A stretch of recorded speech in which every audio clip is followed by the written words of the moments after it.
નમસ્કાર દર્શક મિત્રો, ઇન્ડિયા 24 ન્યૂઝમાં આપ સર્વનું હાર્દિક સ્વાગત છે। આપ જોઈ રહ્યા છો ગુજરાતના અને દેશભરના સમાચાર। ગત તારીખ 30ના રોજ રાજકોટના પંચાયતનગર વિસ્તારમાં આવેલ બંધ મકાનમાં થયેલ ચોરીનો ભેદ ઉકેલાયો।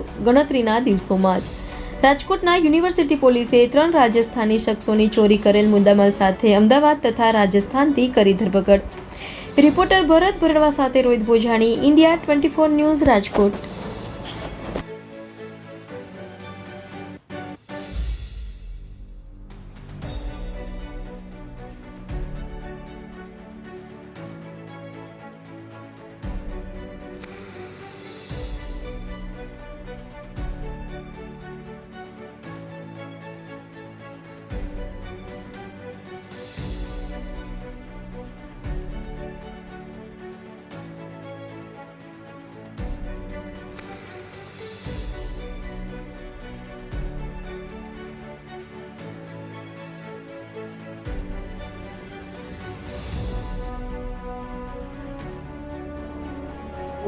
ગઈ તારીખ 31/8/2024ના રોજ યુનિવર્સિટી પોલીસ સ્ટેશનના પંચાયતનગર વિસ્તારમાં એક ગરફોડ ચોરીનો બનાવ બનેલો હતો, જેમાં જે ફરિયાદી છે એમના ઘરમાંથી 9,06,000 જેટલી કિંમતના સોનાના ઘરેણાં, ચાંદીની વસ્તુઓ, રોકડા રૂપિયા અને વિદેશી કરન્સી આવું બધું મળી અને ટોટલ 9,06,000નો મુદ્દામાલ જે ગરફોડ થઈ એમાં ચોરી થયેલો હતો।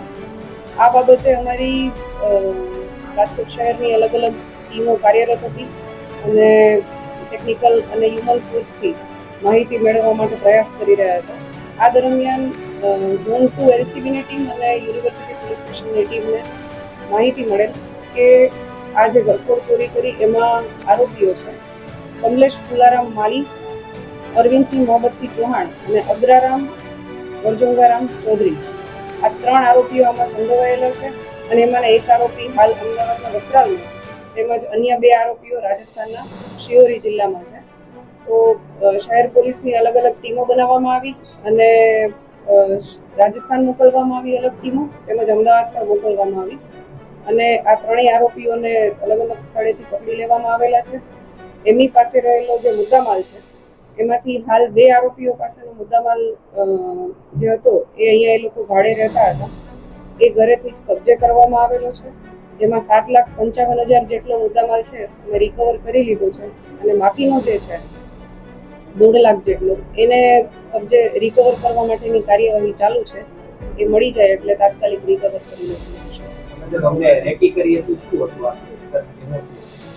આ લોકોએ ઘર બંધ જોયું અને એકાદ ચક્કર માર્યો હતો આજુબાજુમાં, થોડી રેકી કરી હતી અને પછી ઘર બંધ જણાયું હતું। ઘર 20 દિવસથી બંધ હતું અને જેથી આ જે આરોપીઓ છે એ જે તે ઘરમાં ગરફોડ કરી એની જે બારી હોય એના દરવાજા અને ઘરની આસપાસ બધે સીસીટીવી હતા, એની જે બારી છે એના ગ્રીલ તોડી અને અંદર ઘરમાં ઘૂસ્યા હતા એક વ્યક્તિ અને પછી બાકીના 2 વ્યક્તિઓને મેઇન ડોર ખોલી અને અંદર એણે બાકીના એક વ્યક્તિને અંદર લઈ લીધો।